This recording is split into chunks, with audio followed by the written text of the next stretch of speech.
Jadikanlah akhiratmu itu sebagai modalmu, dan jadikan dunia itu sebagai keuntunganmu. Gunakanlah seluruh waktumu untuk menghasilkan akhiratmu. Lalu apabila dari waktumu itu ada sedikit yang tersisa, maka gunakanlah untuk berusaha dalam urusan duniamu dan mencari penghidupanmu. Orang-orang yang meninggalkan amal dalam keadaan berilmu, ilmu itu akan melupakanmu dan berkahnya hilang dari hatimu. Wahai orang-orang yang bodoh, seandainya kamu mengetahuinya, nescaya kamu mengetahui siksaan-siksaannya. Nasihatilah dirimu terlebih dahulu, barulah kemudian menasihati orang lain. Kamu harus lebih memperhatikan nasib dirimu. Janganlah kamu menoleh pada orang lain sedangkan dalam dirimu masih ada sesuatu yang harus diperbaiki. Orang itu dikatakan dekat dengan Allah selama dia meluangkan waktunya untuk berzikir setiap hari. Selama hidup di dunia ini, yang terbaik adalah menyelamatkan hati dari buruk sangka. Kenalilah Allah, janganlah rasa bodoh terhadapnya. Taatlah kepadanya, jangan mendurhakainya. Ridolah atas ketentuan takdirnya, jangan kau ingkari. Kenalilah Al-Haq Azza wa Jalla melalui ciptaannya. Dialah Allah Maha Pencipta, pemberi rezeki, yang awal dan yang akhir, yang lahir dan yang batin, yang kadim, yang abadi dan yang bebas berbuat sesuai dengan kehendaknya. Wahai anak, janganlah kamu menuntut sesuatu kepada seseorang, dan jika kamu mampu untuk memberi dan tidak mengambil maka lakukanlah. Kamu melayani dan kamu tidak minta dilayani oleh orang lain maka lakukanlah. Orang mukmin mengawal dirinya dengan membangun batinnya, kemudian baru membangun lahirnya. Sebagaimana orang yang membangun rumah, membelanjakan sejumlah uangnya untuk mengisi rumahnya itu sebelum pintunya terbuat rapi. Taubatlah engkau dari riak dan nifak. Janganlah malu mengakui hal itu atas dirimu. Yang kuat di antara manusia mulia adalah mereka yang semula munafik. Oleh yang demikian, berkatalah sebahagian ulama, tidak ada yang mengetahui hakikat ikhlas kecuali orang riak. Yang paling beruntung ialah mereka yang ikhlas mulai dari awal hingga akhirnya. Wahai mereka yang jahil, pada mulanya engkau haruslah bergaul dengan para syekh, membinasakan nafsu, kesenangan dan segala sesuatu selain Allah Azza wa Jalla. Engkau harus selalu menghadap pintu rumahnya, yakni para syekh. Baru setelah itu, pisahkan dirimu dengan mereka. Bersilalah di persadamu sendirian, hanya bersama Allah Azza wa Jalla. Jika semuanya itu telah engkau capai, niscaya engkau akan jadi obat bagi makhluk, menjadi petunjuk yang menuntut mereka atas selain Allah Azza wa Jalla.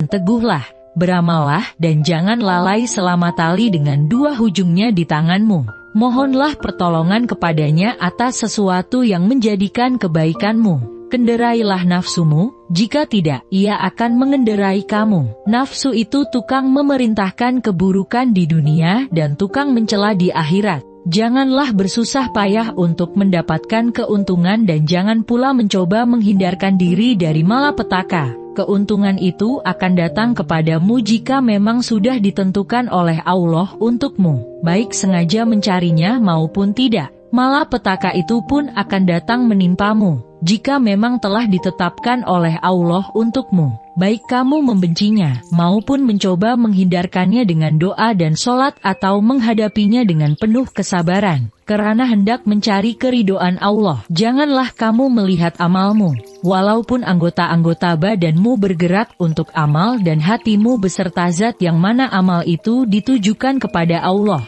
Apabila hal ini sempurna bagimu maka hatimu menjumpai mata yang dapat melihat, makna menjadi bentuk, yang gaib menjadi hadir, berita menjadi terang. Hamba apabila baik karena Allah maka dia bersamanya dalam semua keadaan. Dia mengubahnya, menggantikannya dan memindahkannya dari satu keadaan kepada keadaan yang lain. Seluruhnya menjadi berarti, seluruhnya menjadi keimanan, keyakinan, pengetahuan, pendekatan dan kesaksian. Seluruhnya menjadi siang tanpa malam, sinar tanpa gelap, jernih tanpa keruh, hati tanpa nafas, rahasia tanpa asar, fana tanpa wujud, haib tanpa hadir. Seluruhnya menjadi kitab gaib dari mereka dan dirinya. Seluruh ini pangkalnya adalah jinak kepada Allah, sehingga kejinakan ini sempurna antara kamu dan Allah. Malulah kamu kepada Allah, lihatlah dengan mata hatimu. rendahkan dirimu di hadapannya, letakkan dirimu di bawah lintasan kekuasaannya. Bimbinglah jiwamu untuk senantiasa mensyukuri nikmat-nikmatnya. Raihlah sinar keterangan dengan mengharungi segala cobaan dan rintangan. Jika semuanya telah benar-benar ada pada dirimu, maka karomah, keluhuran dan syurga Allah akan kamu dapati, baik di dunia maupun di akhirat. Hendaklah kamu berserah diri dan bertawakal sepenuhnya kepada Allah di dalam segala hal, agar Dia memanifestasikan kerjanya melaluimu. Jika kebaikan yang didapati, maka bersyukurlah, dan jika bencana yang menimpamu, bersabarlah dan kembalilah kepada Dia. Kemudian rasakan keuntungan yang didapati dari apa yang kamu anggap sebagai bencana itu, lalu tenggelamlah di dalam Dia melalui perkara itu sejauh kemampuan yang kamu miliki dengan cara keadaan rohani yang telah diberikan kepadamu.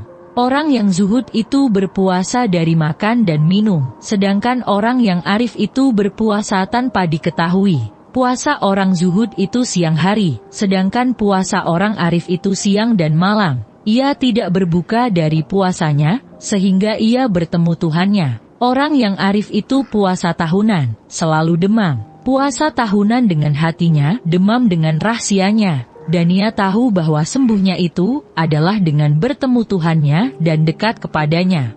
Lelah itu selama kamu berkemauan untuk menuju dan berjalan kepadanya. Apabila kamu telah sampai dan habis jarak perjalananmu dan kamu berada di dalam rumah dekat dengan Tuhanmu, maka hilanglah beban itu. Maka tetaplah terhibur dengannya yang berada di dalam hatimu, dan kamu akan bertambah, sehingga kamu mengambil sesuatu di sampingnya. Mulanya kamu kecil kemudian menjadi besar.